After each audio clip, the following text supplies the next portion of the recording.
Okay, so I'm going to go ahead and start recording now. Just as a reminder, when we're recording, your cameras aren't recorded, but your voice will be recorded. Please do speak up though. Okay, so I made this lecture and I put it online for you all as a way to kind of like pull together some of the things we've been thinking about with materiality and identity. You know, as you're making your self-portrait, there's a lot to discuss in terms of proportional relationships and the accuracy of the drawing, those types of things. But the other level of making the drawing is, struggling, is the environment. Like, where are you standing? What is surrounding you? Or like the clothing you're wearing, you know, even something like the style of your glasses becomes part of your identity. And how we construct our identity is something which is of really great interest to me. And as I've said before, the things that we're interested in as artists become the things that we teach as art teachers, right? So I created this lecture for you. It kind of goes over how objects help us to create our identity. So I kind of discussed this HP sauce that this is a very popular British sauce,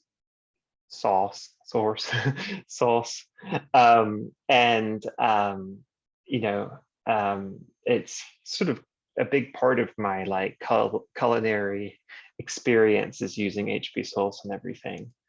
And I've got different Americans hooked on it. It's good stuff.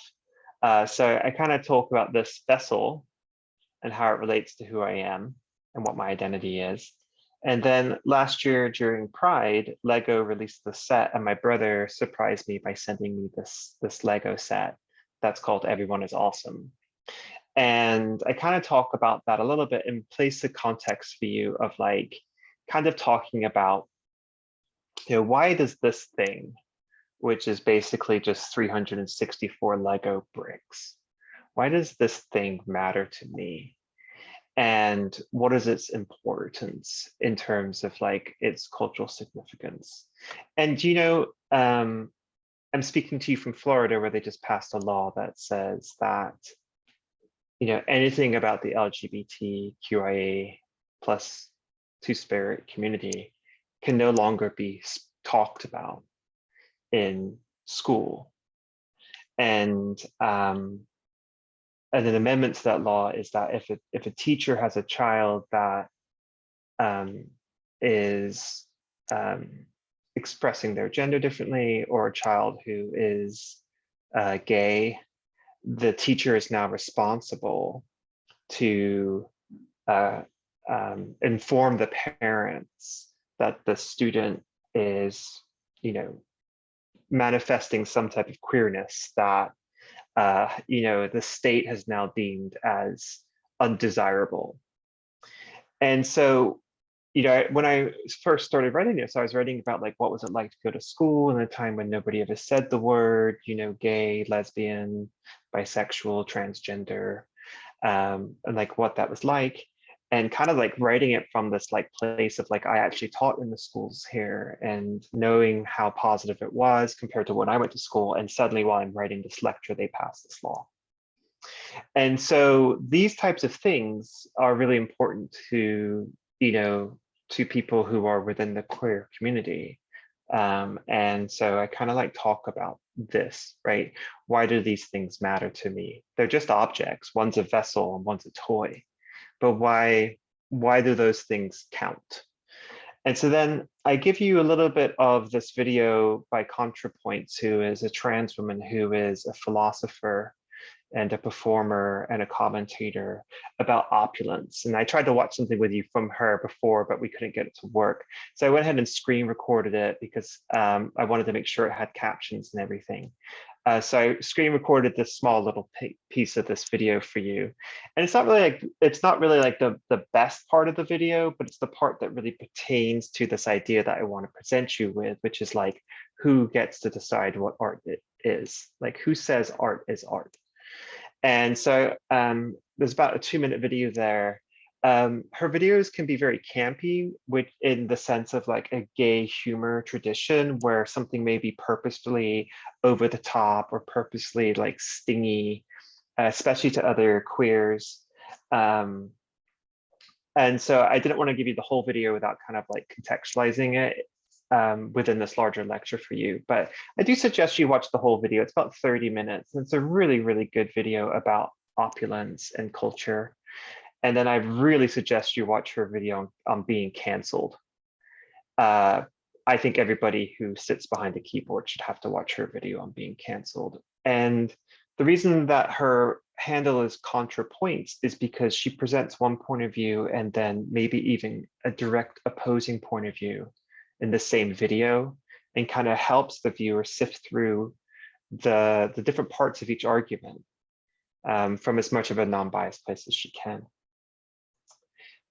Then we talk a little bit in here about the lie of the white marble and what that means. And so again, talking about like objecthood, like, you know, classical marble sculptures that we think of that are predominantly Roman copies of Greek sculptures, because the Romans actually destroyed the Greek sculptures. So they have Roman copies of them. You know, these things were painted, they weren't white marble, and they've known this for a long time. Historians are writing about this when they first start studying these marbles in the Victorian period. And it's been kept quiet, really. And so there's a great article here about this issue, and I kind of want you to educate yourself about it. And then Contra talks in her video about the video from the Carters. It's called Apeshit, which they filmed actually in the Louvre.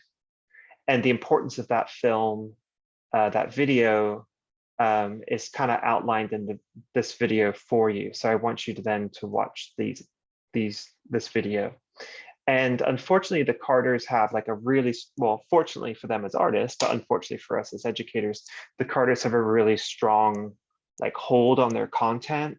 And I couldn't find any videos anywhere of the song that had captions. So I did the best I could by finding a video that was the lyrics and providing that for you. So I apologize that I couldn't provide captions on this video. I think it is literally because the you know, Jay-Z and Beyonce control their content so much, and maybe on their platform it has captions, but on YouTube it doesn't. So I did provide a lyrics video, and I hope that helps. So then I talk about kind of like the ebbs and flows of movements like in fashion and art, and we look at the Victorian practice of having real live insects as brooches and necklaces. And they would glue gemstones to insects, and then they would wear them as brooches, and the insects would crawl around, you know. And so this is still a tradition. That tradition predominantly comes out of like Mexico, South and Central America. It's still something which is practiced today in Mexico, kind of like as something for tourists. It's very popular with tourists to buy. So I linked an article here for you about that. And these beetles, you know, are like, you know, their lives are shortened by having all this stuff glued all over them. But it's considered to be something which is very desirable. And the history of this goes back to an old story about a prince and a princess, and it was pretty sure it was an Aztec story, but it might have been a Mayan story, excuse me, but I can't remember. So then we kind of like go through and just talk about like fashion. And then I provide you with this work, which is Tracey Emin's Bed. So this bed is probably one of the most controversial artworks of the 1990s. Tracey Emin was part of what was called the Young British Artist Group. And this bed, this work of art just sold recently for $2.5 million. It was originally purchased for 2.5 million pounds. It was originally purchased for 150,000 pounds, which for a young artist like Tracey Emin, she was really young, when that happened was a huge amount of money. And so kind of like this idea of like, here's all this trash, and you can read about it. This is a bed that she lied in for 4 days in a really sort of deep, dark depression. And all the trash, the cigarette butts, the cigarette packets, the bottles, for her, they were real trash. She just threw by her bed. And today, when she shows this work, each one of those items is packaged in a little tiny archival plastic bag, and she has to take them out and she has to place them exactly where they go. And she has to get in the bed to tussle the sheets. But like when she's done with when the piece comes down, the sheets are put back exactly, sort of like, like layer by layer into these plastic bags, and photographs are taken. And so it's kind of like this really weird self-portrait that she creates, where like it's a still life, it's a self-portrait, it's her trash and her bed, but it's also 250,000 pound work of art. And so I kind of like really wanted to talk about that with you. Then we end up talking about just like the idea of the materiality of the self. And the thing that I use here is a movie, which, I'm not going to suggest that you watch it. I actually don't really like this movie. I find it quite frightening. It's a horror movie called American Psycho. But there's a character in this movie that is based on the idea of the yuppie, which was basically a young professional. And the yuppie class was like a really big part of like 1980s culture. And so it's about this young yuppie who's trying to rise to the top. And basically what we figure out about this person is that like, although he's surrounded by all these peers and all these peers have the exact same goals as him, they try to pretend that they have a level of individuality and personality, but the reality is that they're just like empty shells. And so he actually ends up becoming quite violent in response to like sort of like having no personality. And that's kind of interesting. That's kind of the interesting part. But what I actually write about a little bit is that I always remember from the movie his living room. And in his living room, he had these big giant works of art by an artist whose name is Robert Longo. And Robert Longo made these drawings in the 80s. These are charcoal drawings. You can see how big it is. Of businessmen in suits and kind of women in business attire. And though they're technically astounding, I've always found them to be cold and empty. They're big, they're flashy, they're everything the 80s was, expensive. But in terms of humanity, it's pretty empty. And so I kind of write about that and how like the artwork we surround ourselves with reflects ourselves and reflects the time that we live in. So I created this lecture for you all to read, and then there's a small little assignment that goes with it that I hope you will enjoy doing. And it's just a video. It's right here. It's called The Materiality of the Self Response. And basically what you're going to do is you're going to read the lecture, watch all the videos I provided you with, and then you're going to figure out one major point from the lecture that connects with you. And then you're going to discuss one artist from this quarter that you've looked at that you connected with, and pick one work of art that is theirs to highlight. Now, don't pick the ones that you used for the Seurat assignment. I want you to pick another artist. And then what you're going to do is just record like either like something between a 1 and a 3 minute video. And you're going to just talk about like, what did you take from the writing? What did you take from the examples and the context I created for you? And which artist do you like? And which piece of theirs do you like and why? So I'm trying to like create a reflection for you. These are some of the types of reflections that we usually do like in the classroom, where like we would be having a critique and a student might say, oh, this reminds me of the work of this artist that we were just looking at. And then we kind of like have this discussion around how, the drawing on the wall that the student made the similarities with the work of art that the student is speaking to. So we're always working to try to create context. And so this is just another little prompt for you to help you contextualize, like, what does it mean to be making art in 2022? And so for me as an instructor of drawing, it's super important. I would be really sort of like ashamed if you left my classes and you hadn't been introduced to new ideas about art and historical ideas about art, and given the, like the ammunition to contextualize the creation of art in 2022. And so you're going to create basically 2 submissions for the same assignment like you've done in the past. The first submission can just be your video. And then the second submission will just be like a document with a picture of the work of art. And then this information here, the artist name, the title, materials used, the size, and the date. Okay. So when you create your submission, you can create the submission. You can either just record directly into the assignment, or you can create a video and put it on like another platform or upload it to as an attachment. I don't mind how you do it.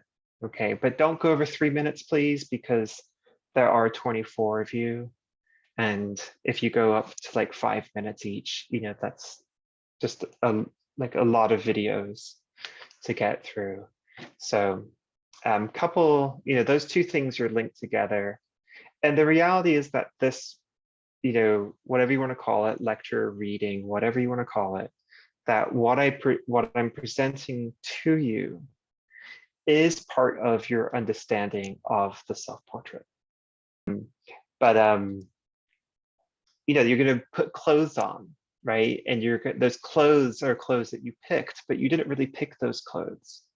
Like, you picked them out of other clothes that had been picked for you.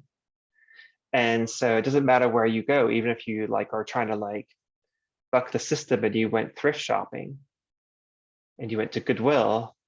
Well, now those clothes have gone through multiple layers of picking for you, right? They were picked by the designer, then they were picked by the store, then they were picked by a person, then they were taken to Goodwill, and Goodwill picked out which ones to put out, and then you went and chose this thing.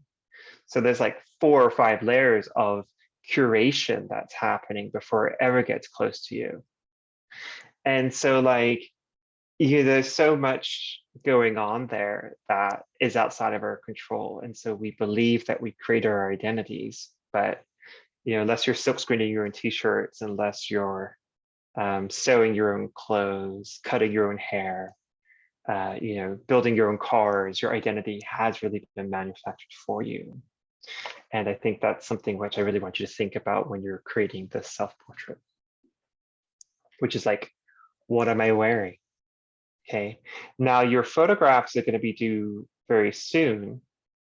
And so when you post your photographs, I just want to assure you that no one else will see them. They will be, posted only under your name in the assignment. So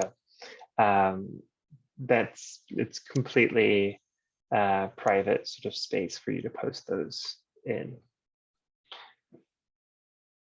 Okay.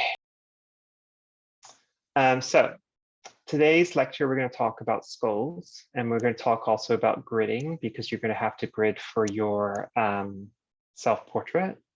So if you want to work digitally today, you can. I'm going to work digitally. And so if you're going to work digitally, then go ahead and download the image to your device.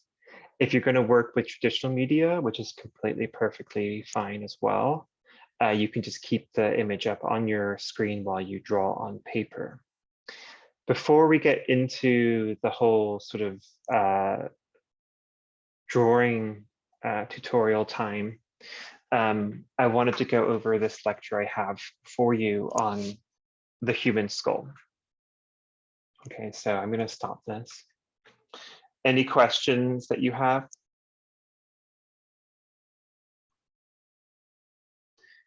Okay, so I'm recording again. So In essence, I just kind of explain to those here, sorry to them that have to hear this again. The big purpose I have about this lecture is when I first started teaching drawing, I noticed that students a lot of times drew this human skull very much with these proportions that made it look like evolutionary skulls that Homo sapiens skull is not.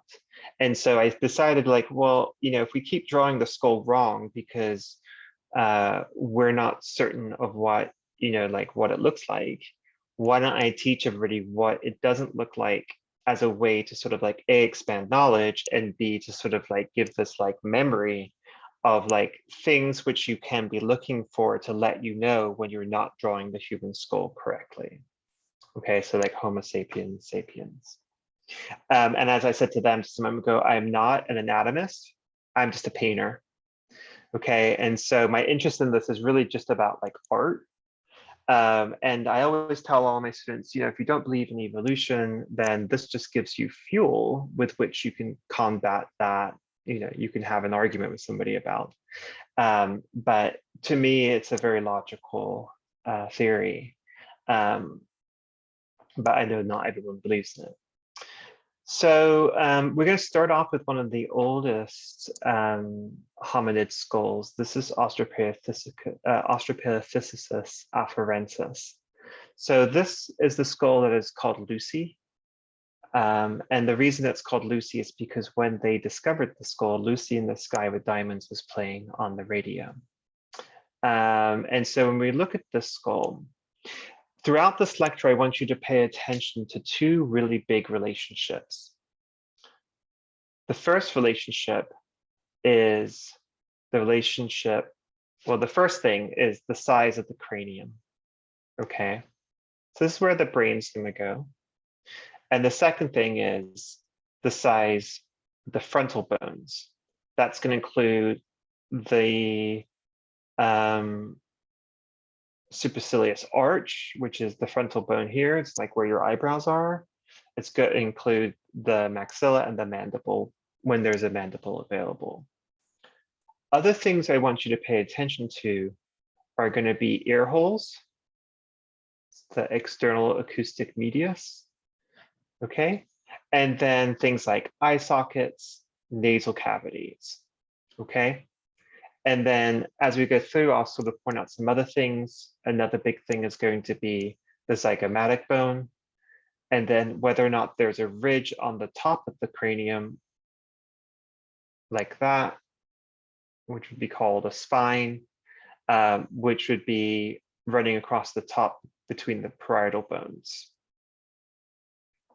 So Australopithecus, pretty small cranium comparative to the larger frontal bones. Okay, so we know that this creature was mostly out there scavenging for food. They needed really strong, powerful jaws, and these creatures are not, extremely. These aren't thinkers; they're doers and they're eaters. This is Australopithecus robustus. Okay, so robustus is like afarensis in the sense of like it's got really large eye sockets, really large nasal cavity. It's got extremely protruding and strong frontal bones. This is like the frontal bone. And then this arch is supercilious, but we're looking at the frontal bone. And then if we look here, we can see that the actual height from here to the top of the cranium, not the spine that's there, this is the spine, but the height from here to the top of the cranium is quite reduced. So that means that, again, not a lot of thinking, I mean, some thinking, right? But not like Homo sapiens. We can see very large zygomatic cheeks, and this is the zygomatic arch, and we can see right there that that's pretty hefty. Now this species would have had really quite a large sort of mandible. And one of the reasons that we can kind of guess that is because the spine at the top, it's like the type of spine that you might get on like a gorilla. And so that tells us that based on what we know about like other apes, that there are really big muscles that are going to come up here. And the reason that spine is there is like that's connecting those muscles to the top of the skull. And it's really these really big muscles for these really big jaws.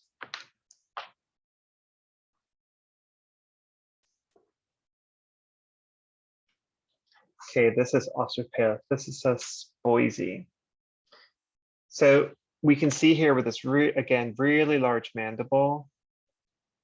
Okay, really big process of the mandible through here. Really large maxilla. Smaller eyes, smaller nasal socket comparative to the zygomatic. And then again, across the top, the spine across the top, again, is telling us that there's going to be really big muscles that are going to be needed to operate, this mandible up and down, up and down.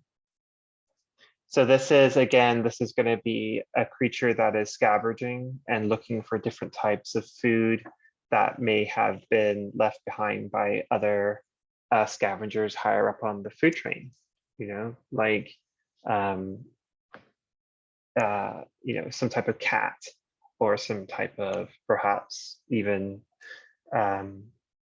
like another type of like a reptile. Okay, Homo habilis is the first in the Homos line. And so Homo habilis is the tool maker. Okay, and so that name comes from the Victorian era when these things are first starting to be discovered and looked at. The Victorian era, like we said the other day with the Thoreau lecture, and also like it mentions in the lecture I just posted for you, these people were increasingly interested in science and the natural world in many ways because it was disappearing, and also they were becoming more and more removed from it. And so this is that's sort of when things sort of are beginning, these terminologies, and then they kind of run up through the early 1900s, 1940s, 1950s, okay? And in about, I don't know exactly when, but in the 60s or 70s, Jane Goodall basically breaks the science world by showing that other apes use tools. And when she shows that other apes use tools, the science world kind of like breaks apart in different camps. Because prior to that time, like our species have been considered the tool maker. Now, if you go back and think to the very first lecture I gave you on contour, I talked about in that lecture how the contemporary sort of definition of what makes humans humans is that we make art, how that idea is being challenged as we learn and see more and more animals that are, if given the opportunity, capable of making art. And so I think, for me, that's like a really interesting sort of questioning moment. So here we have Homo habilis, and you can see like the cranium is getting larger.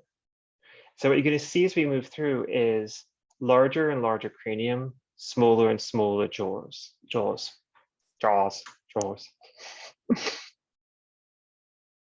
Homo erectus is upright man. So mankind being not, sort of a designation to talk about all of humanity, not specifically just sex or gender. So again, look how big this brain is. And then reduce size in the zygomatic, reduce size in the maxilla, reduce size in the mandible. Frontal arch, the supercilious area is reduced. Much more space between the arch here and the top of the cranium. And it's a much taller space. Look here. Boop, boop. Boop, boop. So that's a much taller cranium. So that means that there's more brain inside of here. You can see here again, we're starting to move towards a ratio of like 1 egg to 1 egg. Okay, so nature's starting to figure things out here. Homo sapiens neanderthalensis. Okay, I grew up with this picture of the Neanderthal as this like mindless being that was running around and, Captain Caveman bonking cave women on the head and like really just sort of this concept of this mindless creature. But now we're like, wow, this species was on the planet. Like we're nowhere near the timeline that Neanderthal was on the Earth. We know that they had some type of oral communication. We know that they made pictures, right? They made art. We know they took care of their elders. We know that they had families. We know that they had clans. There's just a lot that we know now that shows us that these people were not really that different from us. And of course, the more we start to discover, the more the theory that what happened to the Neanderthal was that we mated with them seems to come to be shown as being the truth. The other theory is, of course, that we did what humans always do, which is that we had war with them and they subsequently died out. We know that Homo sapiens followed in the footsteps of Neanderthal to the point where in caves, they will unearth layers of artifacts dealing with Homo sapiens, and then if they keep digging, they're unearthed layers of artifacts of Neanderthal. So like we know that either we basically just began sharing the caves together, or that we, forced them out of their caves. But we know that like our species was sort of living with Neanderthal in some context towards the end of the reign of Neanderthal. And I just think that's fascinating. So here we are, right? Look how big the Neanderthal's cranium is. Look at that. And how large, they still have quite large maxilla and mandible, but the cranium has really gotten quite big. Now, here we have a sort of a side view, and we still have that really pronounced frontal bone and really pronounced sort of zygomatic area here. Then we get to us, right? And we can see, look how tall the cranium is. And then with that height, right, we see a shrinking of the maxilla and the mandible. So all throughout this evolution, we're sort of exchanging the mass in the front for mass in the back.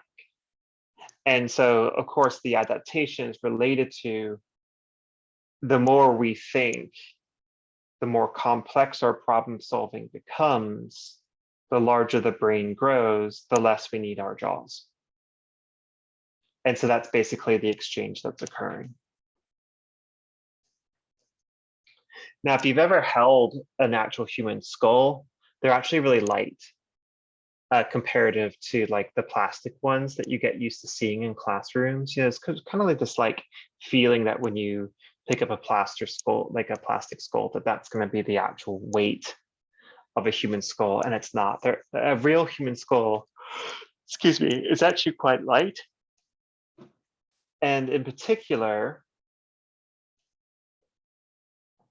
inside here, where you have the lacrimal bone and the sphenoid bone, they're really thin. And, that's obviously the back of the eye socket. And it's incredibly translucent. And so like when we draw skulls in the classroom, we don't really get the chance to like see that connection to like the egg, where like you can see inside the egg and you can see the form of the yolk if you illuminate it the right way. You don't really get that with these plastic skulls, but that is the situation with real actual skulls. I used to teach at a school where they had a huge skull collection, and they would let me take my drawing students over there to draw from the skulls. So when we look at our skulls, we have a really large cranium. The zygomatic arch is really quite small because we don't have this huge, massive maxilla to be held up.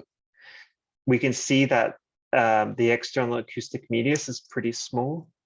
And then we have the mandible is also quite small. And we've also got a couple processes back here. We have the styloid and the mastoid. And the mastoid is on the outside. The styloid is the one that's inside there. You can kind of see it. And we'll talk about those later. But these bones are bones which, the styloid, for instance, they're not entirely certain what it does.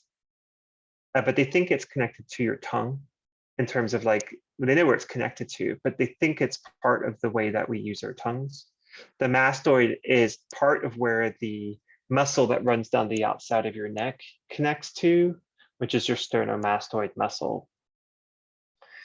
All of the little lines you see, all the sutras, we're going to look at them in depth, but those are all specific forms, and they're all the thickness of the eggshell. Okay, and so as we start to really look at and consider the skull,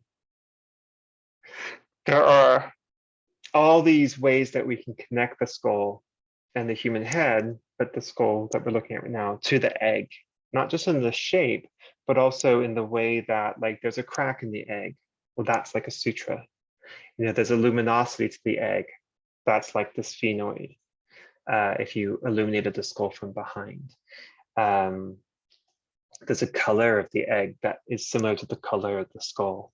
And so like there are a lot of similarities that I hope you're going to start to see and observe. Okay. These are actually fetus skulls. These are all from different stages of development.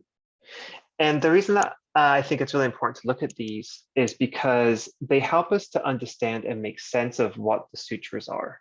So like when we look here, right, like we see all these squiggly lines, we go, squiggly lines. But what we really have are places with bones ossify and over time harden. So when you're born with more bones in your body than when you die. Okay, and what happens is over the span, your lifetime, your body, right, like your bones ossify and calcify, and they become harder and more solid. And places where once you had 4 bones, now you just have 1 bone. And so I always think that's really interesting, as to learn that like we die with less bones than we were born. So when we look at the skulls, like the fetus skulls, we can really see how the fetus, the sutras are really formed. Okay. Now, on the fetus bones, you can kind of see these dark.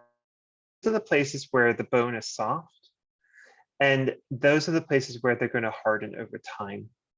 So like your frontal bone, the sutra down the middle of your frontal bone is a sutra that we can't really see it here, is created by these 2 bones joining together to make just your frontal bone. For women, so for female and male sex, individual, like an individual's age of the full maturity of the bones differs.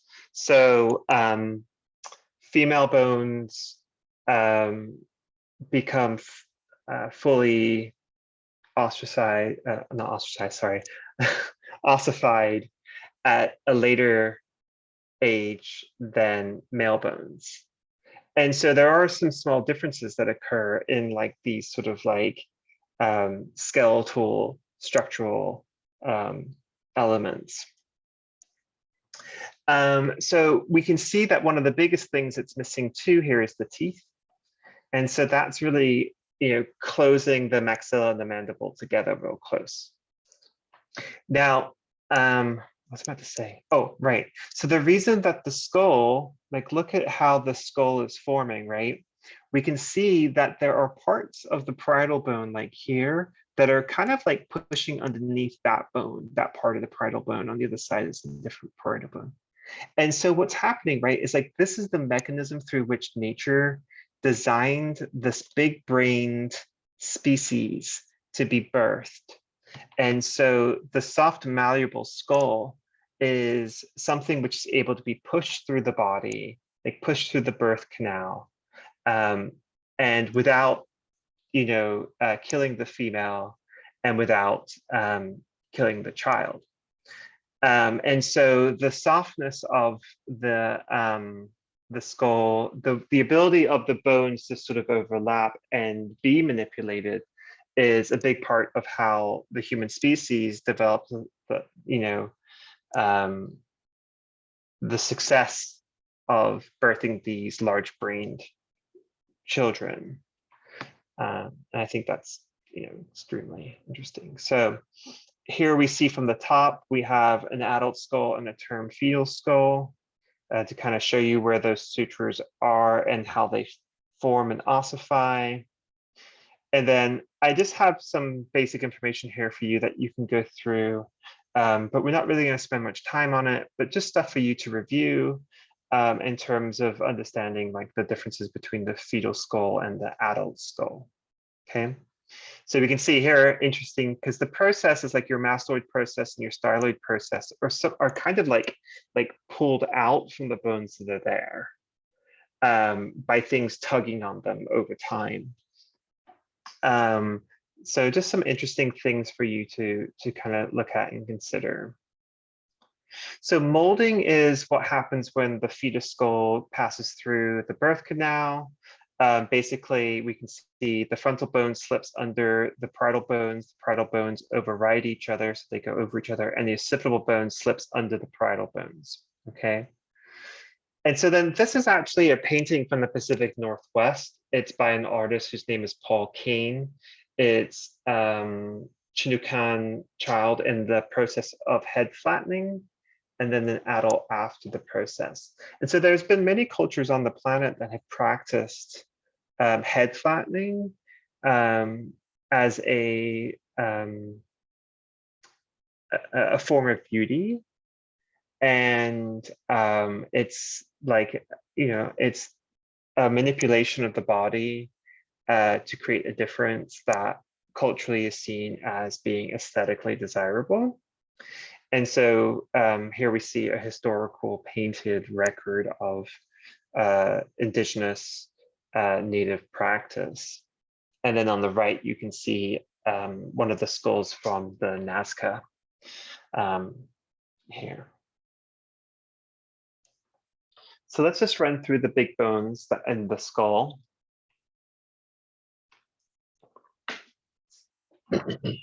The frontal bone is the bone that's in your forehead. Okay, it's going to make up the top of the arch of the orbital sockets of the eye and the top section of the nose. The lacrimal bone is inside the nose, inside the eye socket on the left and right side of the nose. It's a small bone located in here. The sphenoid bone is a really cool bone, I think, because it makes this like really neat, like butterfly shape. It's actually quite a large bone. It passes from inside the eye socket all the way out and then up along the side of the skull to make part of the temporal foci region. And then it also is, we can see this cool shape that it creates. It's quite a large bone. Nasal bone is right here. And then the vomer is the bone that divides the nasal cavity into left and right sides. The maxilla is this large bone. It goes all the way up the side of the nose. So the side of your nose here, that's your maxilla, right? And then at the end, you have your cartilage. But like coming up here, you have, this is all your maxilla up through here. And a lot of times students kind of think that the maxilla ends kind of like here, but it doesn't. It goes all the way up there. Okay.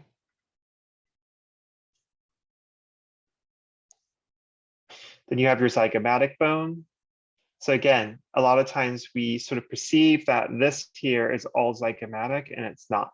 This is still maxilla in here. Because it's a doozy, it's a big one.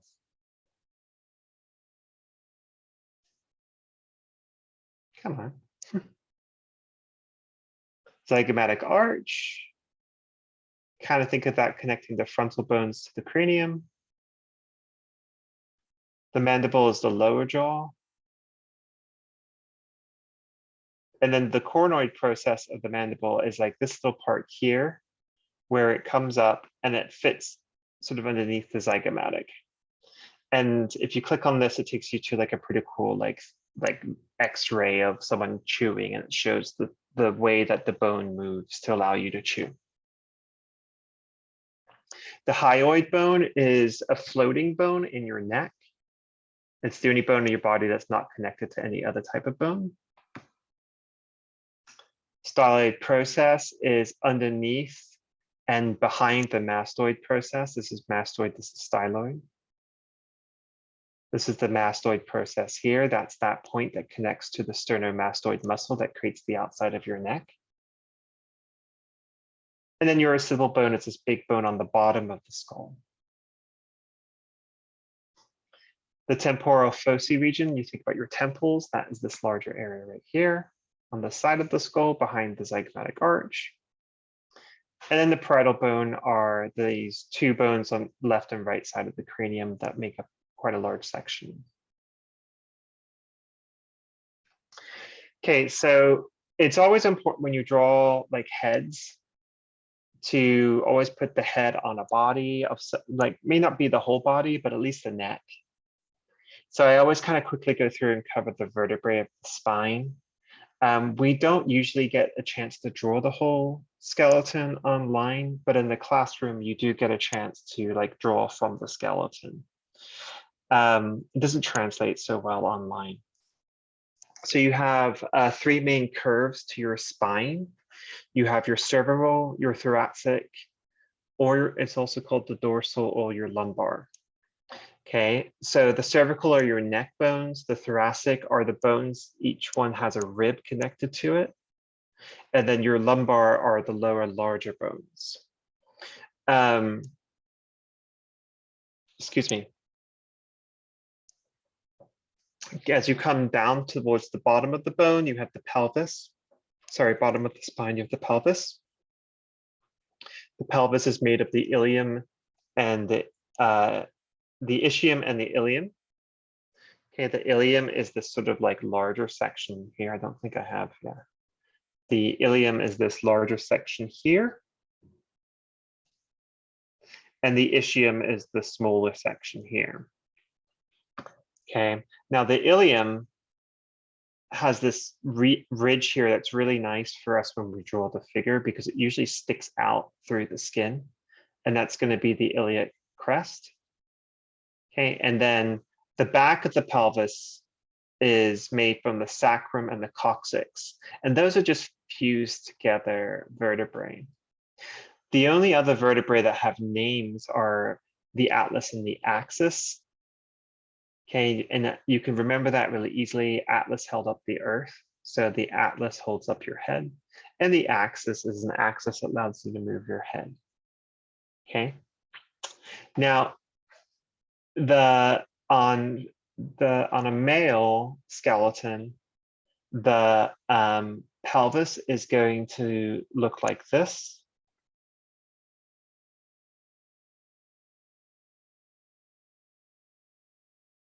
Kind of.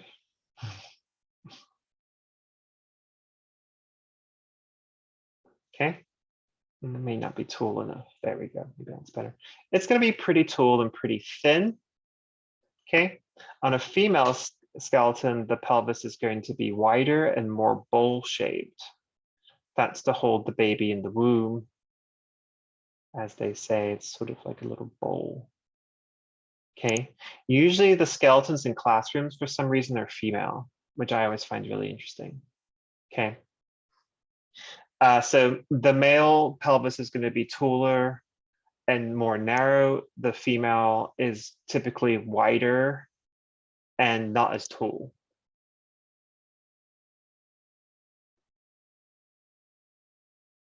Okay, so just a couple quick tips on drawing heads as you're working on your studies. Now, just like Luke and Leia here, your drawing is asking you to look directly forward. Okay, they're slightly turned, but we can see that the more the more frontal, the easier it is. That's why I have you draw just from the front. If you look at somebody straight on and your head is not like this, your head is not like this, but your head is just, in like a standard position and looking straight forward, your eyes are going to be located halfway up your head. And that's halfway between your chin and the top of the cranium. So we can see on both Luke and Leia, their eyes are located halfway up. Now, this is a big place that people make mistakes. And actually on your eye drawing, some of you made the mistake because you tried to draw the whole head. It's not halfway from the chin to the hairline, because our hairlines, that's not an anatomical sort of, division. Hairlines change. It's halfway between the chin and the top of the cranium. So it's based on sort of like the skull, not on just the superficial layers that you see of the muscles. The eyes, there's 5 eye widths across the head. So look, if we take Luke's eye width here, there's about that. His ear underneath all this lovely sort of like layered feathered 1970s hair. His ear's in here somewhere. Okay, there's there. So then his ear is sort of like over here. Now there's a little bit of an increase here because the head is ever so slightly turned to the left, but about 5 eye lengths across, and then about 7 eye lengths from top to bottom. Okay, so the eye is the marker. And one of the things I always try to get students to see is that, like, if I take the width of my eye, it's the width of my nostrils.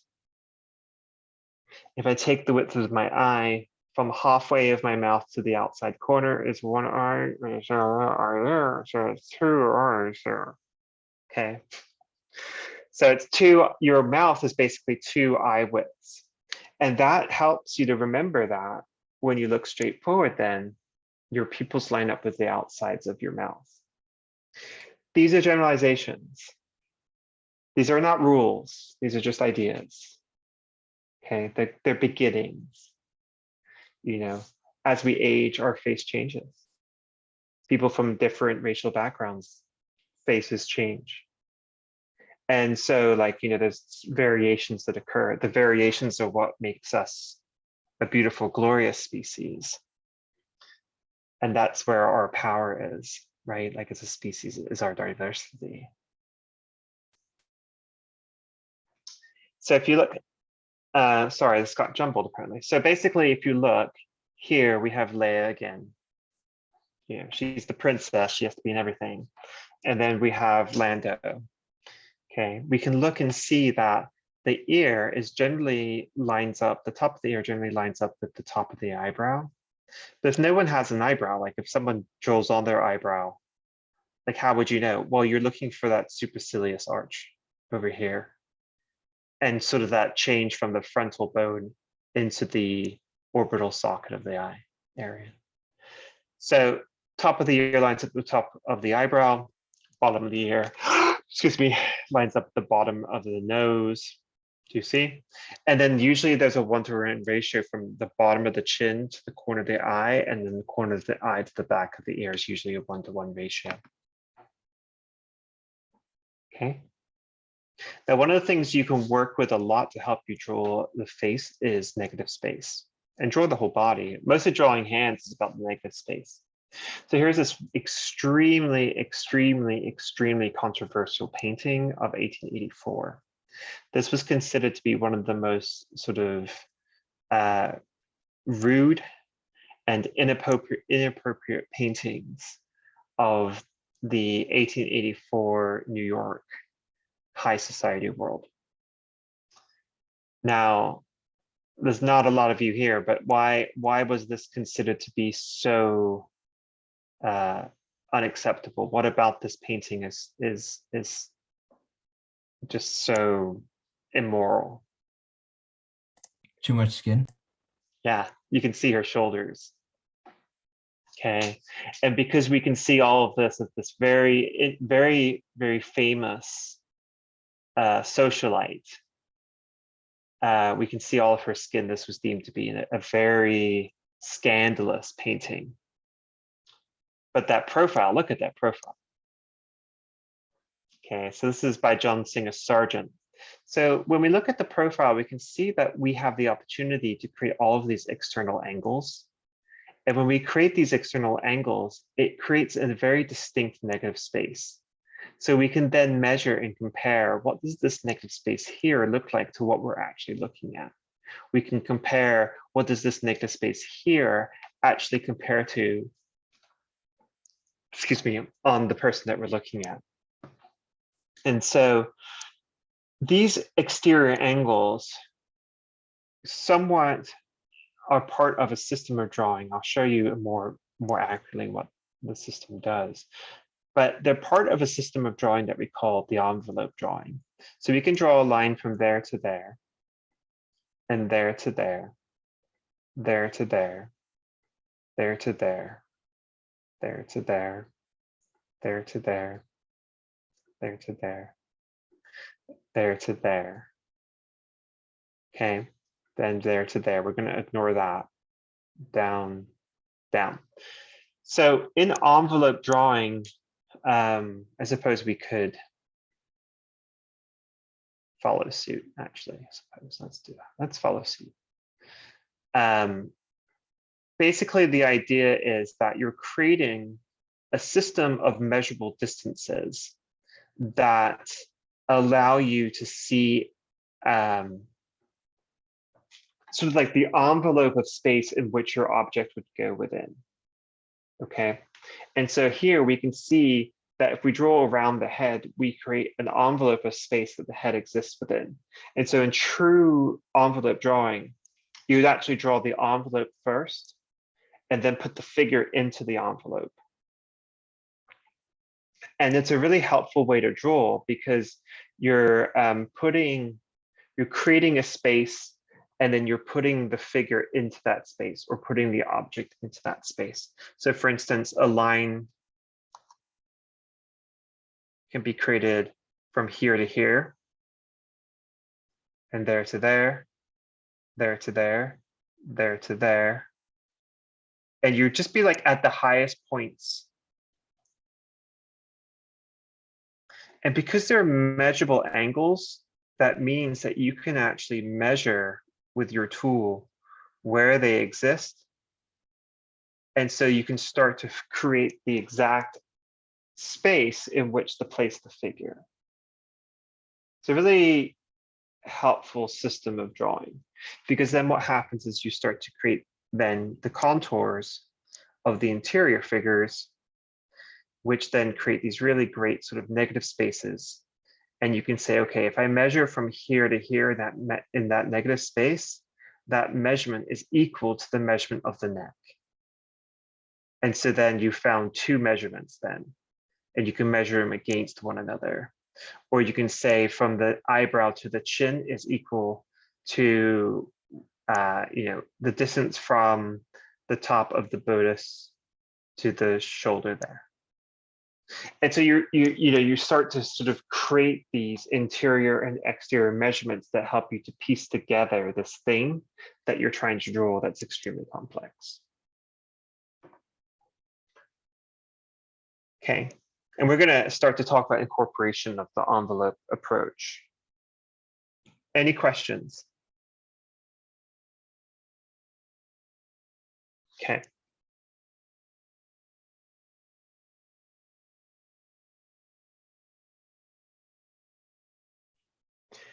Okay, so we're going to work today with this single photograph for the of a skull. So I'm going to be working digitally. And I'm going to teach you a couple things that we're going to need. And I know that we have some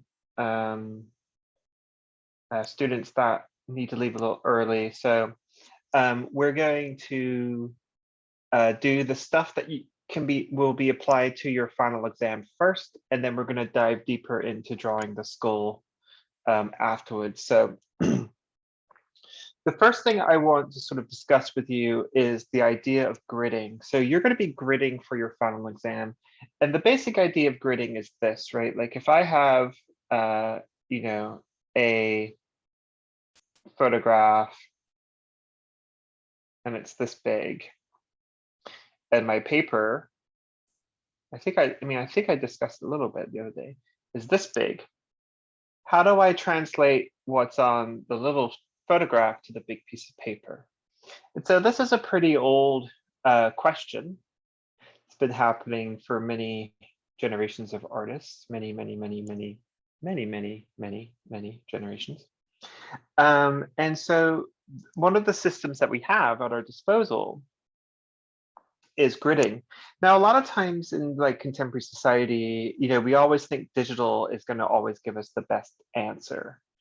And the reality is that like as someone that projects, like I project a photograph onto a really big canvas, and then I draw in the basic structures that I need, and then I paint. First of all, once I've painted over the drawing doesn't help me anymore, right? Like it's gone. And so I have to understand how to make everything I make without a projection. The other thing is that like if my projector, like, so say, let me just draw a little diagram. Say I have, say I have my canvas or my drawing pad on my easel. Whatever, okay. And then I have my projector. Nowadays, they're like little tiny things, right? I have a little projector here. Okay. Now, if I have to set up in such a way that my projector is looking up at all, then my image is going to get distorted when I trace it. Well, that's not going to help me if I'm trying to get accuracy. That's just a silly thing to do because the drawing won't be accurate in the painting or the drawing. You know what I mean? Like there's distortion that happens. So don't forget that on your phones, on your camera, even if you have like the new iPhone, whatever, you've got all these little lenses, right? And they're all round, and they all got a little bit of a wide angleness to them. And so they're all taking sort of like little distortions. And so you can see it when you look at like, I have like a box that's supposed to look like this, but then I take my picture and it looks a bit more like this. Even if it's not that extreme, the dimensional proportions have been blown off. So I have my picture of my box, right? And then I take that and I plug it into my projector. My projector is at a lower angle and it projects upwards. Well, now I've got two major distortions occurring. So it's not going to help me. So gridding is actually a great way to kind of like give you another way to enlarge that could actually be used in conjunction with a projection. And so, like I said, like I project. I'm not super opposed to projecting in any manner. I think the big difference though is that everything I project, I could draw without a projection. And that's a really big difference and a really important difference because it means that like as I'm projecting, I know the one thing I should never do is trust the projector. And so that allows me to compensate when something isn't quite right. And I'm very aware when I'm projecting of any distortion that might be occurring. Okay. So I have a photograph now, and I have my larger drawing piece of paper. Okay. So just for fun, let's say that this is 4 inches, and let's say that this is 6 inches. And let's say that this is 12 inches and this is 8 inches. Let's keep it easy for me. Okay. Nice and easy. well, if I divide this in half, and I divide this in half, and I divide this in half, and divide this in half. Okay, now I have 4 quadrants, and each quadrant is a 1-to-2 ratio. So, right, so this is 2 inches. Sorry, that's 3 inches by 2 inches.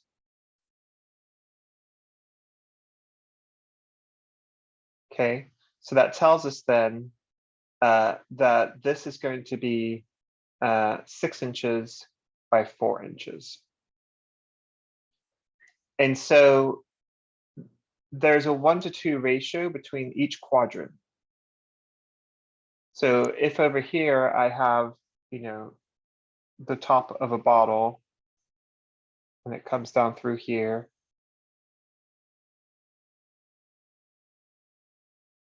Like that. But then there's like, I don't know what kind of bottle this is, but there's a weird like handle on the bottle there. Well, so then I could say, okay, so the top of this bottle comes down this line this far. It's a beautiful color, but it's not the color I wanted. Okay, so then I'm going to come down a visually equal distance from the top to the top of the bottle and to create my line. So if this was 0.75 inches, then this would be 1.5 inches. And so now we know where the top of the bottle is going to be, so we can come in and we can start to draw that shape. Okay, so then we could just say it's down here. What's the difference from there to there? Well, that's going to be 0.5 inches. So this here would be 1 inch. So then the bottle is going to come down through here. And so it actually really doesn't help us when we have so few grids, but this is the idea. We know that the top of the handle comes here, and that the bottom of the handle is there. This interior top bit is right on that edge there, so it's going to be there, and then this is going to go in there like that. Okay, so the idea being that where this crosses, right, where this section crosses this unit should correlate to where that crosses this unit. So usually we would always try to do more than like just quadrants, but even quadrants are helpful to help us to locate corners and edges that we can then locate over here. Okay.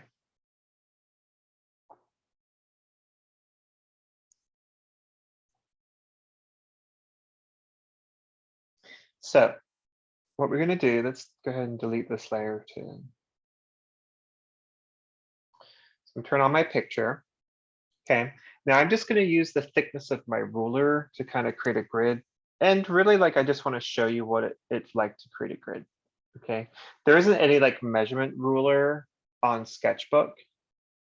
Really, all we have is just like this kind of like fancy sort of like spinny winny ruler. And I'm just going to like use its width and create a grid on my picture. Okay, and so like I would just get something like this. And like this. So if you're doing it on paper and pencil, just kind of like take some notes on the idea so you know what these, you know, this idea pertains to, how it functions, how it works. You'd have something like this, right? And you know, whenever I'm looking for like measurements and sizes of things, like I often look to physical things that are easy just to use as a system of measurement. I find that to be a really helpful way to do things. Okay, so we've got a little bit of extra on the outside. Not going to worry about it right now.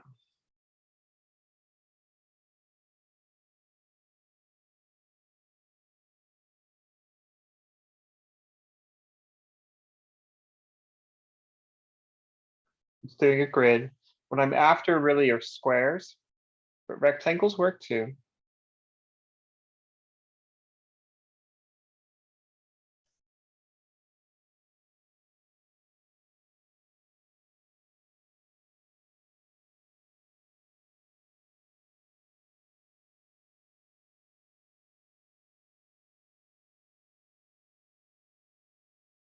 Okay. So now if this was my drawing, I would be quite concerned about having those extra little bits on the top and the side there. And so what I would do is kind of like say, well, there's nothing really important in those spaces. And so like, let's just knock them off. Now, if you're a wizard at math, and I'm sure some of you are, you could say, well, that's an easy sort of fractional situation, Vaughn. If it's 1 3/16 over there, then it's going to be, you know, I'm trying to do the math. 2 and 9 30-seconds, 36. 16 times 2 is 32. Yeah. 2 and 9 30-seconds over there, Vaughn. So that's going to be an easy measurement to figure out. And I would say, bless you. Thank you for being better at math than I am. So that's kind of like what I would pare it down to. So then next thing to do is like students will do this next, which like they will, I've seen students do this really smartly where they're like take their picture and they'll put it into like a plastic sheet protector and do the grid on the outside with Sharpie. And then they don't have to draw in their picture and they can pull their picture in and out, which is a really smart thing to do. And you know, pictures do look a lot different when they've been printed versus when they're on the screen, because the screen has a luminosity that the printed image doesn't. It's the difference between additive and subtractive light. But you know, what I suggest you do, and you can either do it on the transparency cover or just right on the picture, is go through and I kind of like just number things.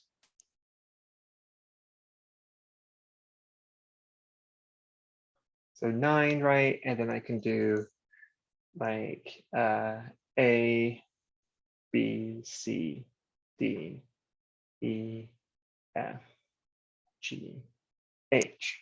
Okay, so now I can like, now I've got a map. And so like if I'm looking for this place where the zygomatic bone translates into the zygomatic bone through here, I can say, okay, that is in BD. And I can even then divide BD up again into another quadrant and use that quadrant to figure out where something might be. I've had students then take this and divide that into a quadrant to figure out where something specific is. Okay. So again, as long as it's happening on, you know, a measurable system, then when you translate it to your paper, it should match. Okay. Everyone pretty good with that? Okay. Okay. So what I'm going to do is I'm going to take that and I'm going to merge that to that. And I'm going to take it and I am going to, boop, I'm going to try to make this do the magical thing and look at that, yay. So now, still not much space, but there we go. So now I can move my picture up there and then we're going to say, okay, then this isn't going to be perfect, Vaughn, but let's give this a whirl. We can actually do this way, I think. Just for my demo. I'm just trying to demo here and make sure everything makes sense.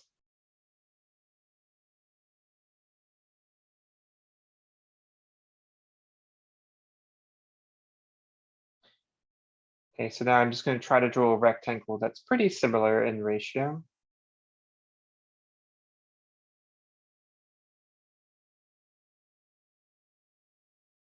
About that, I think. Okay. Now, this is now my paper. So this is my photo. This is my paper. Okay, so there are 9 different sections that we have right across the space. And so then our goal would be to separate the space down here into 9 different sections. And each section then, say the space at the top was, you know, half an inch by half an inch, then each one of these would be 1 inch by to start with.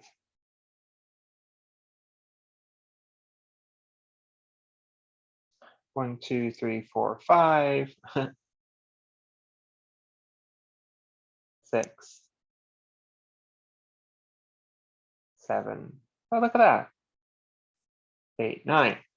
Okay, and then we had A, B, C, D, E, F, G, H, 1, 2, 3, 4, 5, 6, 7 on top. So then we would go down here and we would do through here. Now, when you're doing this for yourself at home, you're not going to be rushing. And so yours will be correct versus mine, which are a bit bumpy because I'm rushing along here. 1, 2, 3, 4. Wait, 1, 2, 3, 4. Oh, 5, 6.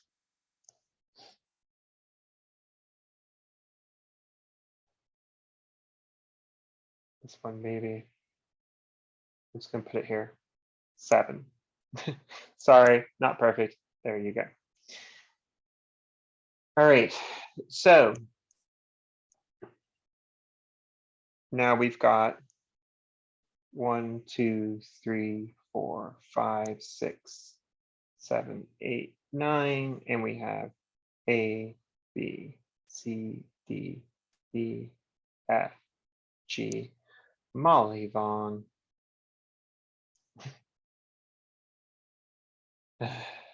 Story of my life right here.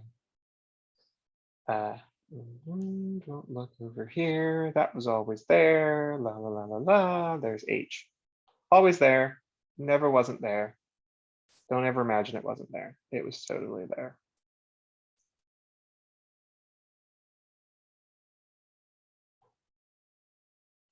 Always been there.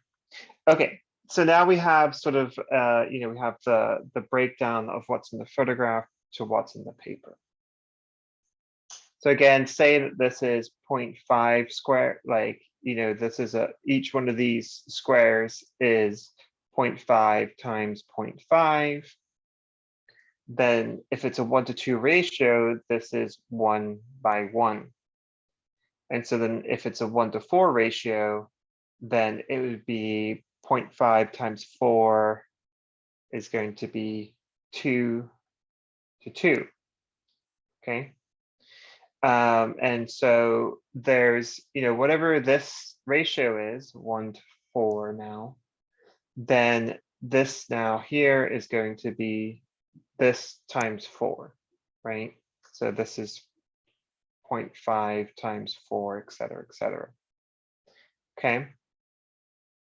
So then when you have the skull and it's coming in through here and coming through here and then coming up and connecting in here and coming back up through here and then coming down through here and through there. Now it needs to match, like when the eye goes in, the place and location of the eye here needs to be the same as here. Okay, so that's just a little tutorial on how to use the grid to help you to locate and identify the correct placement of forms within, you know, a drawing that you're trying to enlarge.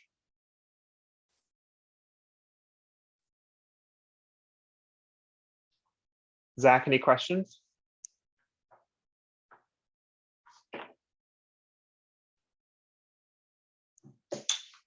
Pause the tutorial. Okay, so I went ahead and cleared off all my lines, and what I'm going to do is This is just the original photo. Okay.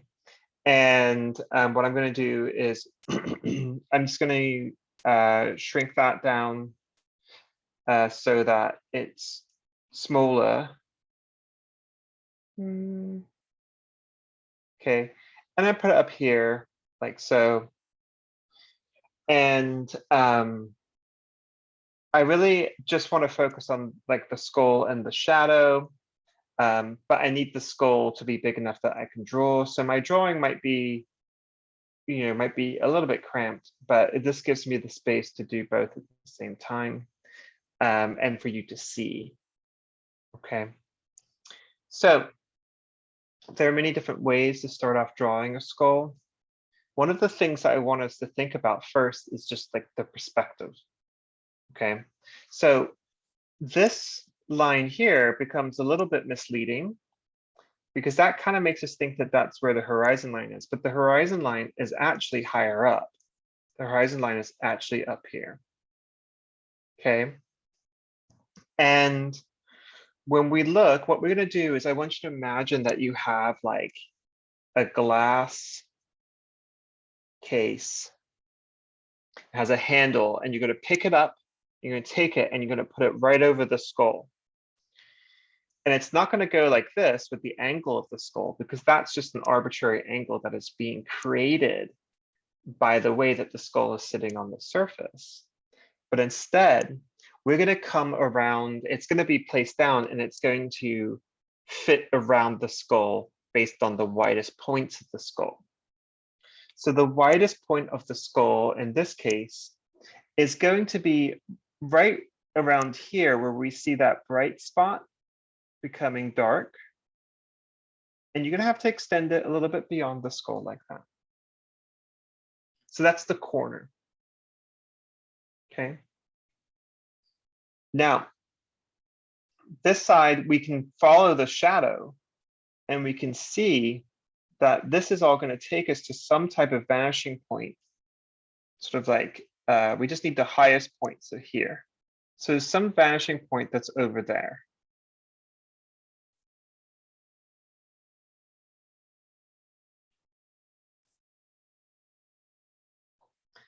Now this is going to go this way because it's a 2-point perspective. Okay, and let me do this. Let me just move all this so we can actually see where that vanishing point is going to be.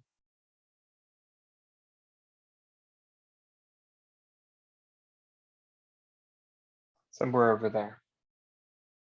Okay, so then we just have to figure out where is the outside edge. Let's place it there and here. So now we've got basically like the location of our skull in perspective. Now, it's not so important to understand like every component to that, except for the fact that it helps us to identify which bones are moving in which direction. Okay, so obviously the zygomatic, excuse me, that is not the zygomatic bone, sorry, the mandible is touching here. And because it's touching there, we can actually just follow that shadow and it's going to push us over there. The same with the occipital here, that's going to be going that way. Okay, and then just like the general direction of the zygomatic is going to be going over towards our vanishing point over there.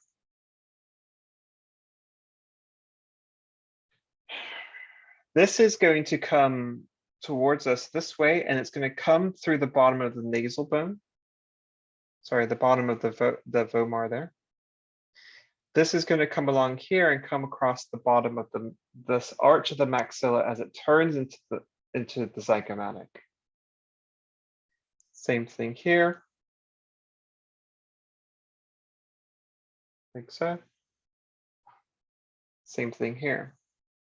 That's all pretty easy peasy, right? We can see that these bones here are moving in that way in space. But what we need to remember is that bones are projected. And so the front of this nasal cavity is projected out from the skull. That means the side of the nasal cavity is going to go back there. because it's basically like a pyramid.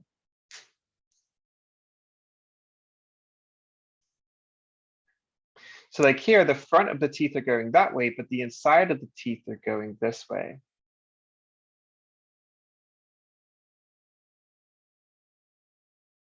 Again, don't get confused by the angle of the skull like that. We're not worrying about that. We're only thinking about the physical thrusting, like the way that the skull thrusts through space to the right and to the left. So inside here, which is inside of the maxilla, that's going to be going up that way. So along there, the top of the teeth going that way. Same thing here, the lacrimal bone, as it touches into the sphenoid, that's going to go through space this way. But then the sphenoids are going through space this way. So every little bone, like here's the nasal cavity, here's the vomer inside, this is the nasal bone. And then coming up through here is the maxilla. Like all these little bones, right? The inside, these are going this way. This is going this way, depending on wherever the vanishing points are. Because it's basically just like a rectangle.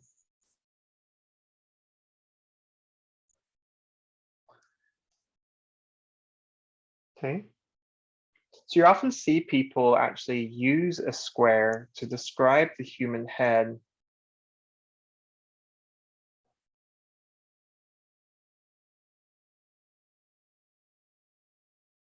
It's a famous sculptor, his name is Henry Moore, who made like square-headed sculptures. Looks like this. Some of you picked Henry Moore's drawings when we did the perspective reading.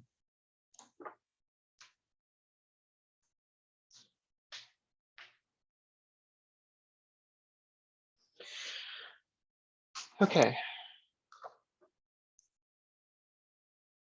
So that's, part of the trick of understanding how this thing is existing in space.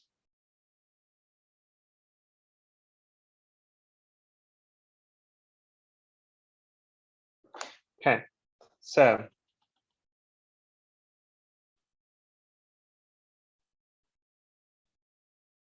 sorry, I meant to draw on a different layer and I did not, because I'm a smarty pants.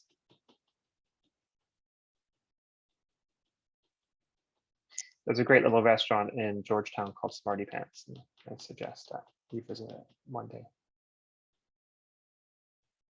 So now we have a little bit of an understanding of what's happening with our skull in terms of this perspective. Okay, so let's start off with just thinking about our skull in terms of its placement and location. So here's my paper. So this one you all can start drawing if you haven't been drawing yet.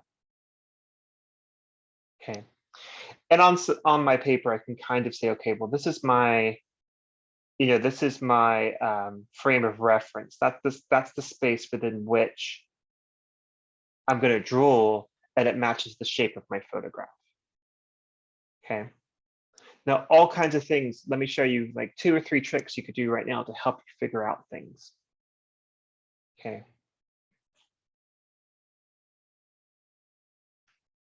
Corner to corner. Corner to corner. Vertical.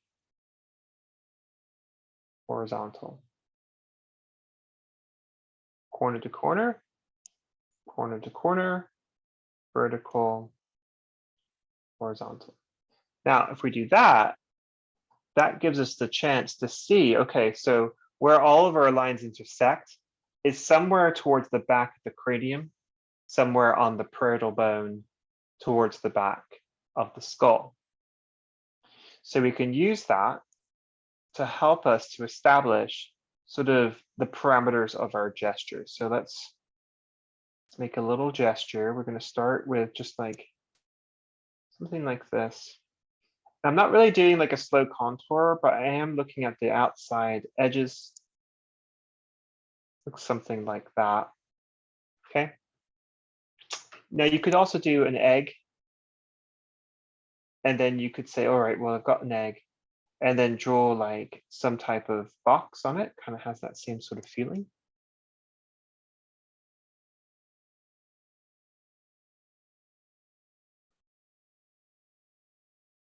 But I kind of just did an outside, basic outside contour of everything.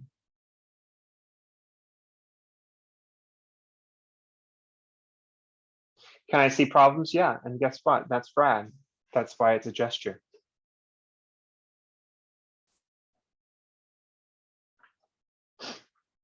Okay, so I'm gonna take my eraser, and you can take your eraser if you're working with paper and pencil, and just lightly, don't and erase everything, but just kind of lightly use the edge of it to sort of like lighten things. Now, if your eraser is covered in charcoal, then you might want to switch erasers or scrub that eraser against your pant leg to remove some of that charcoal.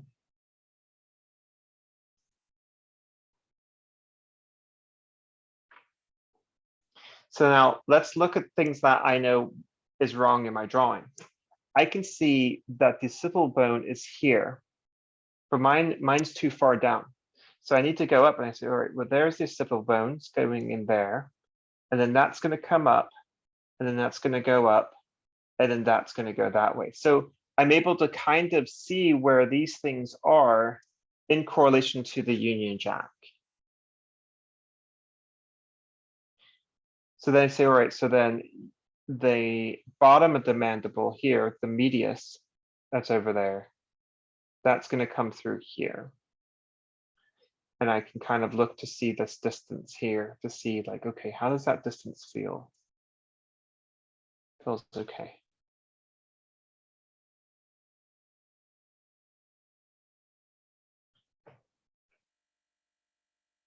Now, what is the angle from here to here? Like, let's look at that, 2 lines making that angle.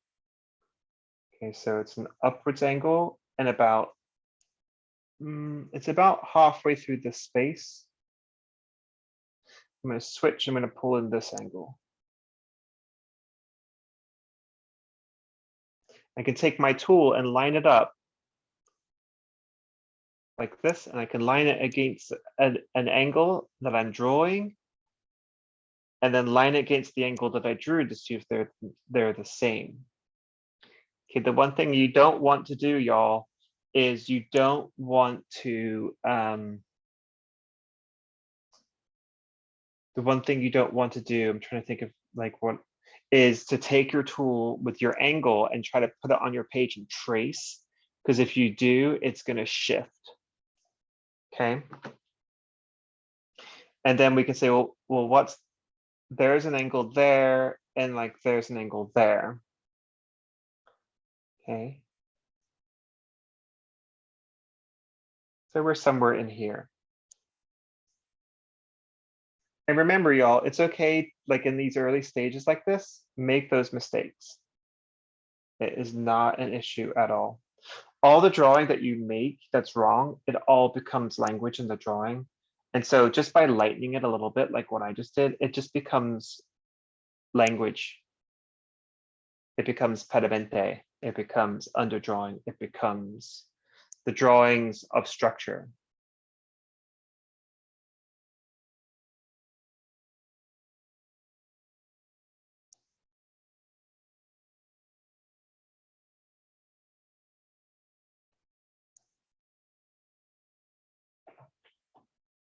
Now we can visually see the distance from here to here.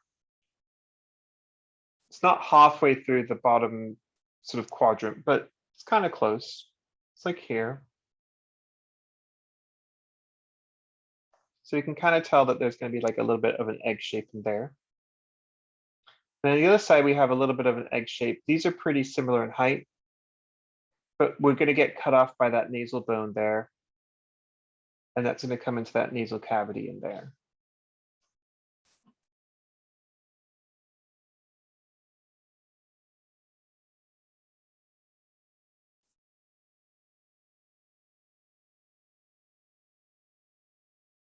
So a little bit higher. Now over here, there's a negative, like this dark shape, which is underneath the maxilla and zygomatic on the inside of the mandible. And then we have a negative space. And then that's going to come down and connect us to the mandible.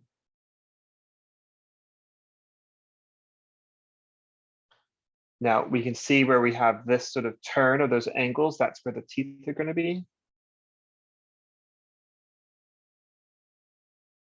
Like that. And then behind here is going to go, we can see this, and this, and this, and this. This, and this, and this. And I can say, oh, bloody hell, Vaughn, look how off you were there. So I can just erase and say, well, how did you get there, Vaughn? Well, that looks okay. That looks okay. Maybe I had that too steep. Push down, push over, push down, push over. So we're breaking up this really complex curve into like these like multiple short angles.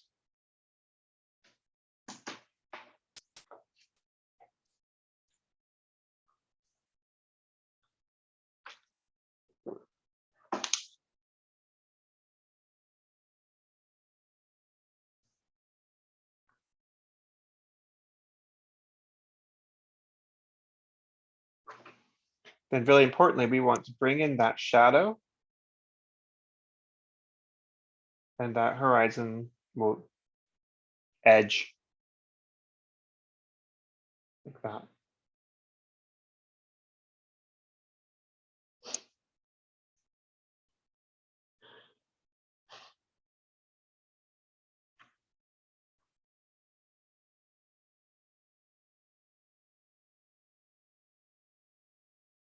So that's one way to sort of begin a drawing so that you can get things into being a pretty similar composition and a pretty similar sort of like place and size.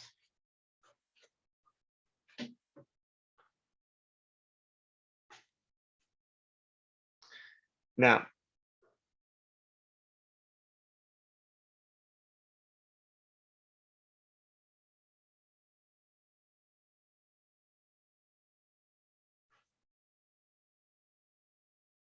let's go back to just the photo. Let's look at another idea.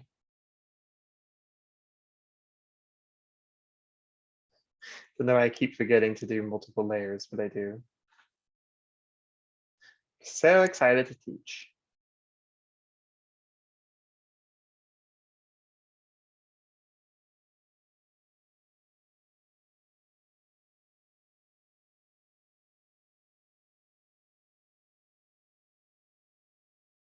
Almost there. Stay on target. Little Star Wars for you. Okay. Whew. I'm gonna do myself a favor and just duplicate that. Okay, this time, what I want you to do is I want you to take your tool and take the side of your tool. And I want you to, don't worry so much this time about proportions, like we just did. This time but worry about proportions.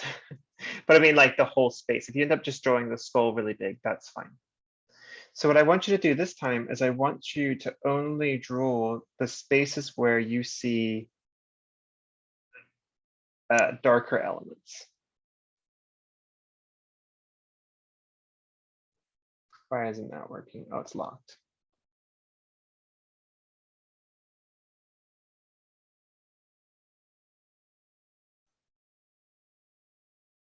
Just like this.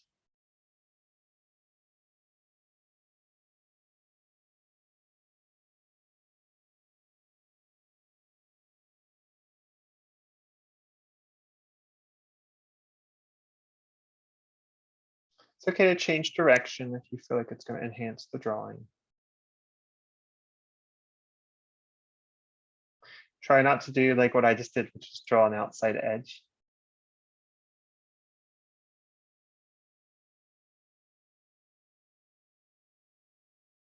So we're really only looking at shadows and darkest values.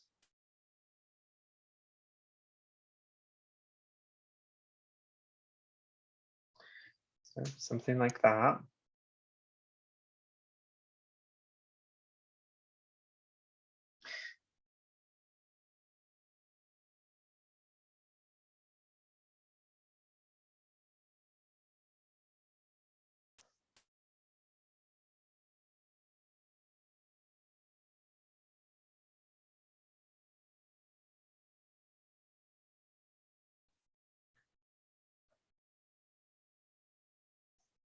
And again, don't worry about it being perfect.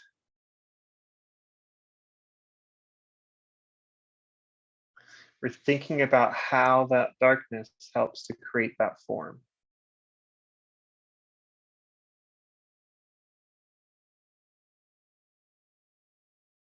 How off I was there.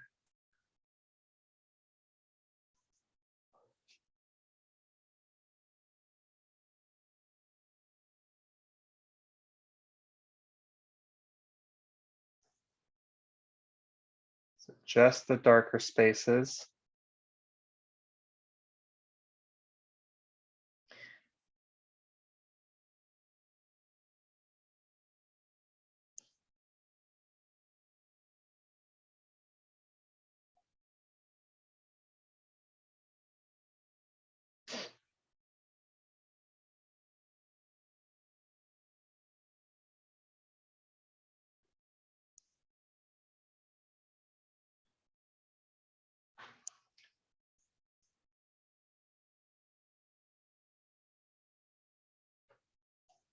Okay. So our goal there, right, is like we just use the darks to push forward the lights. And by doing that, we've created planes to like, 2 or 3 planes, light planes, dark planes, gray planes, whatever you want to say. And so then that thing just automatically becomes dimensional.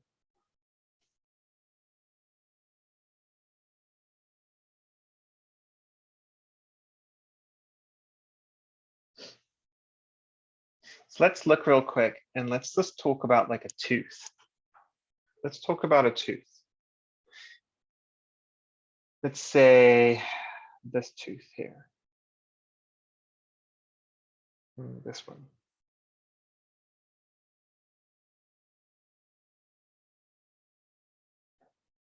So look how many dimensions that tooth has. Oh, I drew it on the wrong. Damn, darn it. Darn it, Vaughn face.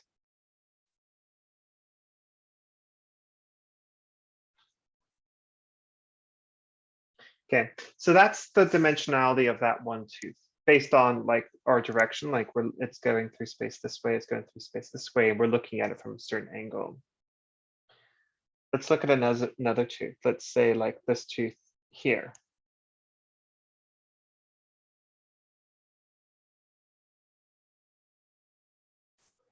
A tooth like that, I might make a shape like that. What I definitely am not doing, right, is like, and you know where I'm going with this, I'm sure, is like my teeth don't look like this. Okay. Now, when we're talking about observational drawing, we're talking about training you to really look. And, like, so for instance, like say we're drawing like a hand and your hand has 7 fingers. Well, students don't usually end up doing that because they know that their hand has 7 fingers. But like most of us don't really know how many teeth we have. And so it's easy to exaggerate the number of teeth. And when we start to look at symbolic drawing, right, then we're no longer looking at exacts. And as a result, we're not really seeing the dimensionality. Now, even those teeth could be made to look more dimensional by simply including, a different edge to them. But most students don't. I get these types of things. And what's interesting is when I get like teeth like that, but then I get like this really highly like rendered like Vomar, which is all like granulated in terms of its values. And you can see that the students spent forever drawing that Vomar, and then you get this tooth, and it's just like this basic symbol. And it's because we're not seeing within the teeth, we're not seeing how each tooth is basically, you know, a dimensional form in perspective. And we're seeing the top of the tooth, the inside of the tooth, whatever the situation. And so, you know, the reason I told you all in your self-portrait, excuse me, not to smile, is because like when you smile, right, and your teeth all show up, generally I get this. But in reality, to draw teeth, you don't actually draw the teeth, you draw the space between the teeth.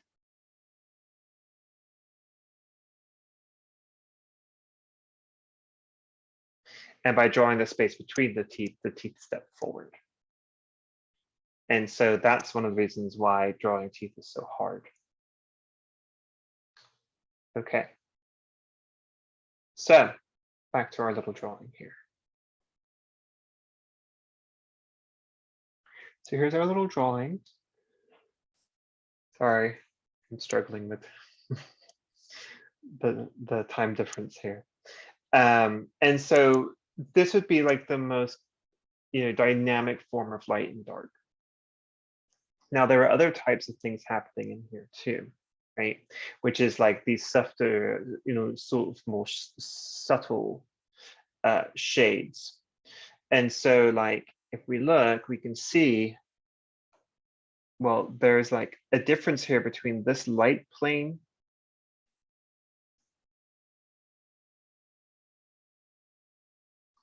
here, like this light plane there, that's on the outside of the nose, is sort of, right, like that's facing the light.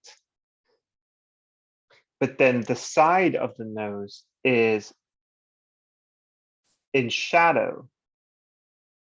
But then the front here of the maxilla is bright.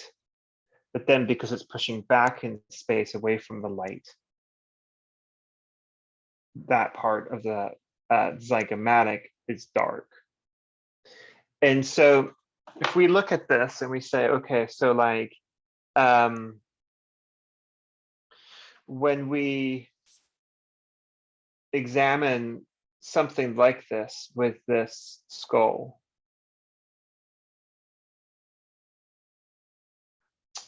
let's see.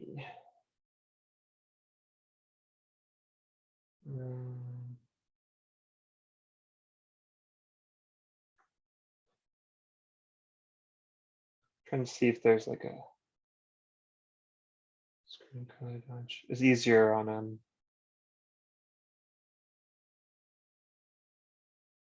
easier on Photoshop.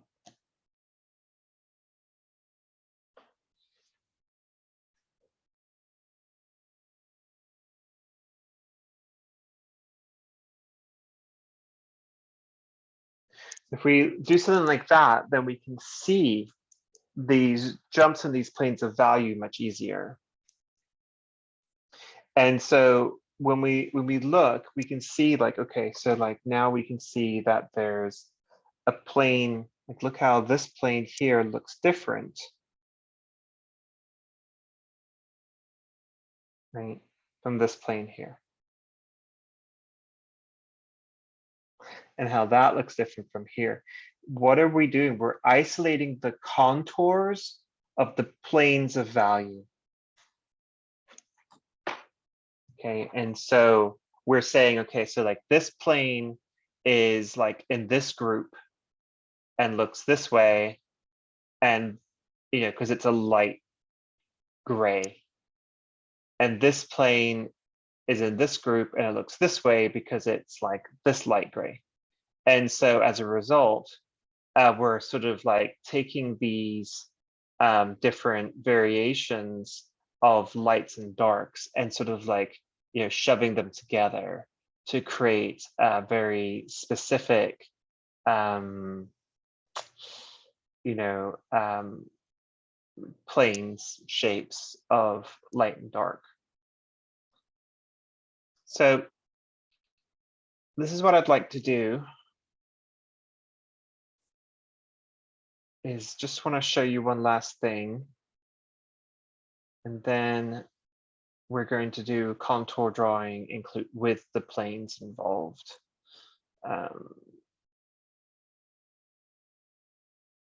Of the most dynamic lights and darks. But I think if we do this, it could be helpful.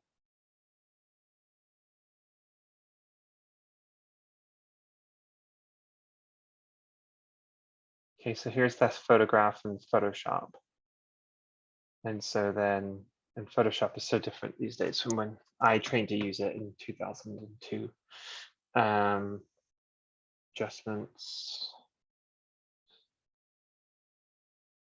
Let's go ahead and, oh, I know what to do. Let's do this. Wait, where's my modes? It's confusing. Okay. Color.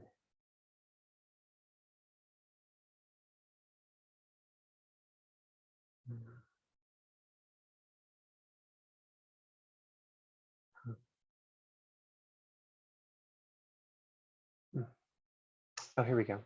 Image mode. So this because Zoom's there. Here we go. Discard. Okay, so now it's in grayscale, right? So it's completely desaturated. So then we can go over here to posterize. So if I posterize with 4 values, I'm going to get something that looks like this. And so then if I posterize with 5 values, I'm going to get something like this. And so what the computer's doing, right, is it's grabbing values that are similar and putting them into categories and assigning a darkness to them. And so that's kind of what we have to do with our brain. And so the more levels there are, the more incremental adjustments of value exist in the photograph. And so that's kind of like what it's like when we look at something, is our brain sees all of these variations of value. And so like even when we squint our eyes and we reduce the quantity of value by activating those rods, by limiting light coming into the eye, which helps us to see value, we still are seeing quite large increments of value.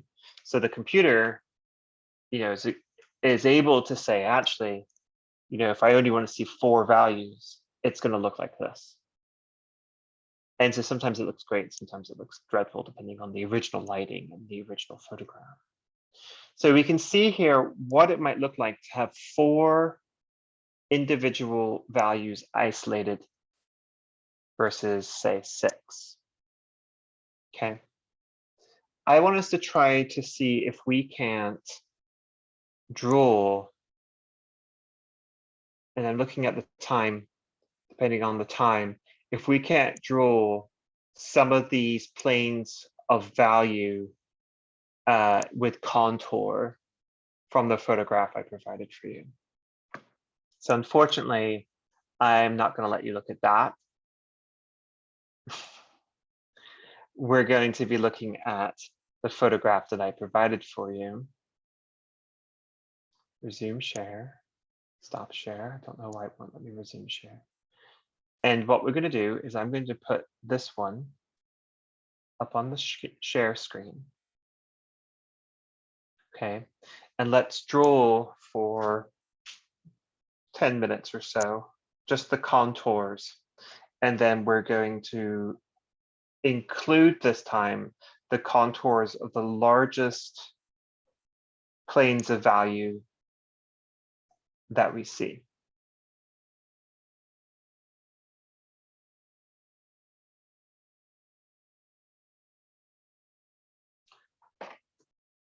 And I'm purposely not going to share mine with you because I want you to practice on your own.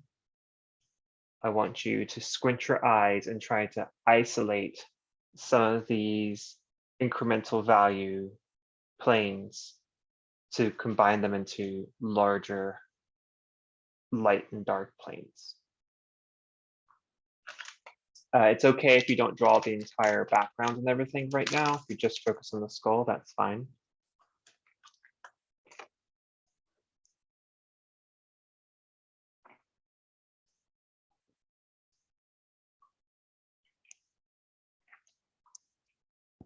And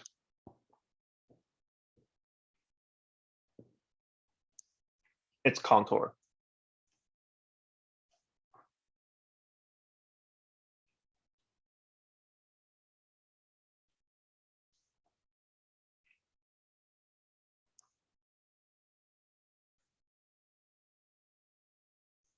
So since it's contour, you kind of know that I'm not too worried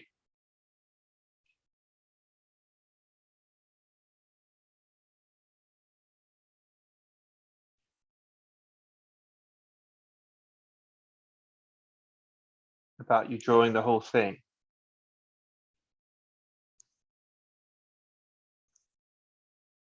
Now don't add the shading to the planes of darkness and light that you create. Well, you wouldn't add it to the light, but don't add the shading.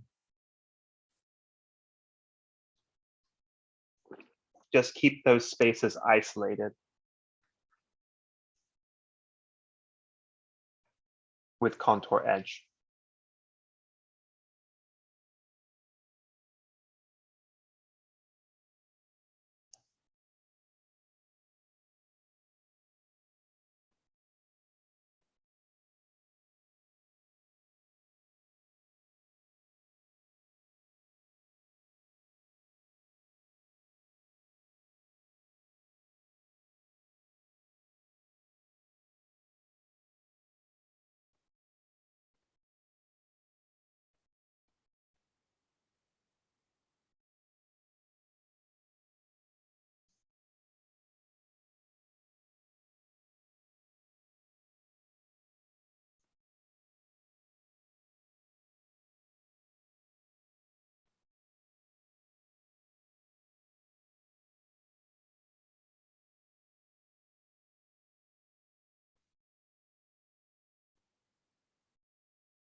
So if you see like a light plane that's really light and you don't want to isolate it as darkness because it's so light, then don't.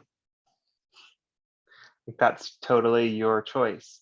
If you isolate too many values, it's not going to make much sense in terms of like, you're just going to have the skull with all these lines all over it. Which the skull naturally does, by the way. Has all these sutras and different things.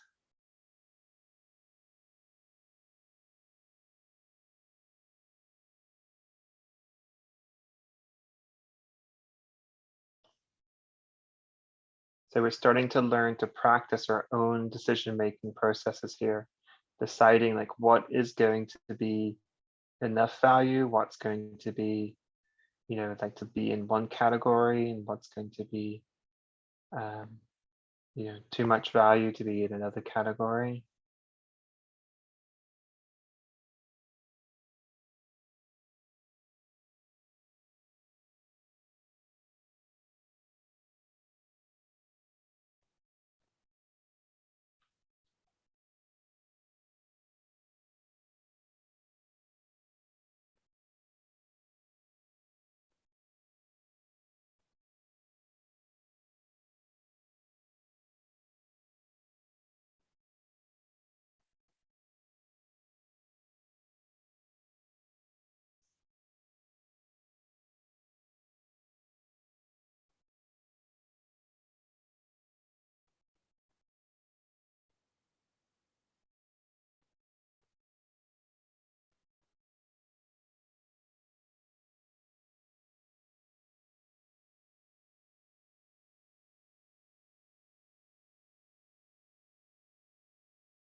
with our timeline, you won't have time to do every single tooth perfectly.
Okay, now when you're ready to upload your work to your discussion, please do so. In the meantime, in terms of between now and the next class, you have a portrait recreation to do. Just follow the directions, and there's some videos there for you on how to use the charcoal to create a portrait. And so you're going to be studying the portrait, studying one of the portraits from the Pinterest board that I created for you. Please don't select works that aren't on the Pinterest board. And just try to find something on the 2 Pinterest boards that I had linked for you that I have pre-selected. And follow directions, and it's a pretty straightforward assignment. I have posted some videos for you on how to draw with charcoal, like for a portrait using planes. And so use that to help you to see and understand like how to complete that work. And then you've also got your self-portrait photograph due, and then some studies. And so we're coming up to pretty quickly to the end here of the quarter. And so you're going to notice that it's going to get heavy. Okay, so, but you're almost done. You're doing great. And, you know, as always, I'm here to answer any questions and provide any help. Just reach out. Okay. Thanks, everyone.